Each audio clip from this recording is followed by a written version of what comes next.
Tí kìa. Alo. Chà thằng kia nó tốt đẹp tôi nó xin tôi đi.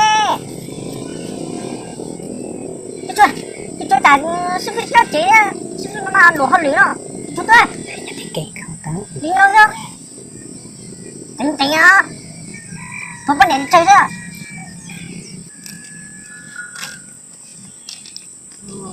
Sa. Ba. Cái tôi chạy quê. Chạy tôi lì đi đi. Cô có sa. Tất cả tuần cháu này tôi lì tâm bảo nó. Mong á. Thật gì nói sư phụ nó chéo. Nuôi à cái mùa lại bị bể của thôi rồi cái chó nó chỉ còn chờ. Giờ lên tới cái mua từ ngõ lấy cho cái lấy tàu à. Mẹ còn như thế nào? Nó lấy ra từ.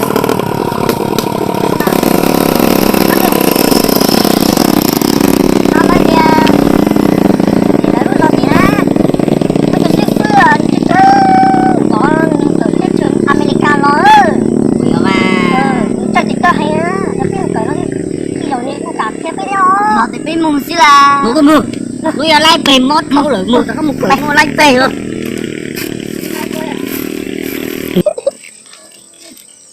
Gì ra thế bó.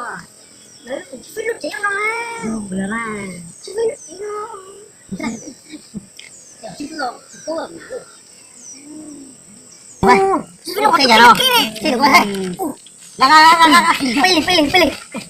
Ôi giời. Kêu. Nè, có cái con cây dạng. sư trẻ đi nè. Ủa nó chơi lại.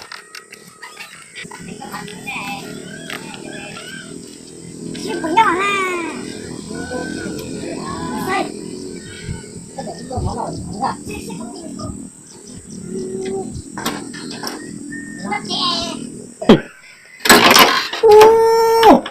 Sư phụ sợ cả. Nhất trẻ. Sư phụ nó mỏ chỉ mỏ sẽ chúng nó ha.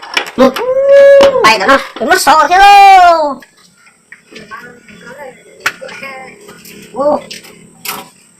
Ô sư phụ nó bật. Sư phụ nào. Ô cái sư phụ nhớ rồi ơi. Nè, ra rồi. Pe sư phụ thế cái một pe. Pe ô. Pe.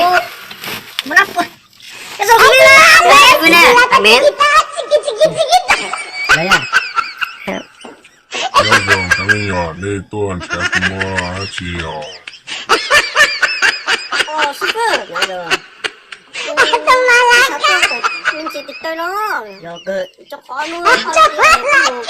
Này là đúng à. Một ban này ở một bên tàu xa cơ. Bây giờ đi nó biết sao cậu. Khó khe mình chỉ tịch tôi biết nó. Mua linh đại à. Chắc chơi. Để đến đi tuần cho nên nó lại không mà. Bạn này ơi, chào mình nhủ. Chào mình nhủ, đây là nhớ thì nó sẽ qua.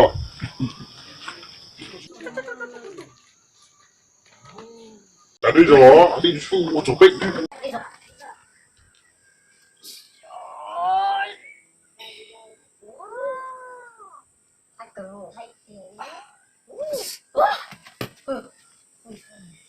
Tiêu.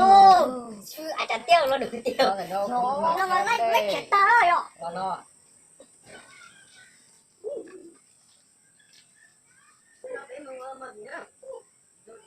Nó cho nó lo.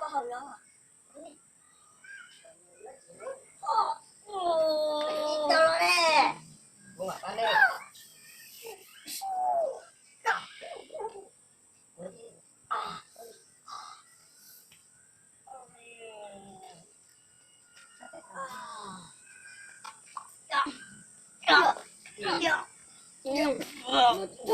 Chỉ tàn hợp đồng này đó. Cái một giò luôn. Khi là do tiền tao lấy nó đi tua đó. Tao phải mua tiền tôi chỉ ta mấy con xe. Chính sai đây kìa. Nó quay đủ tao đây kìa. Rồi thì tao mua cái cú nó chục triệu chứ cái cú cắt tiền nó thì đánh chính liệt đó kìa. Chứ với lục của đẹp của nó hay sao luôn rồi. Chứ cái cú này cú nó hay không? Cú kia không? Có lại ăn luôn à?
Thằng đấy nhìn đâu phải rồi, sẽ là có đầu tôi gì?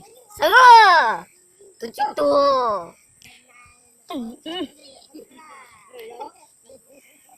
Ta sai tầm lại.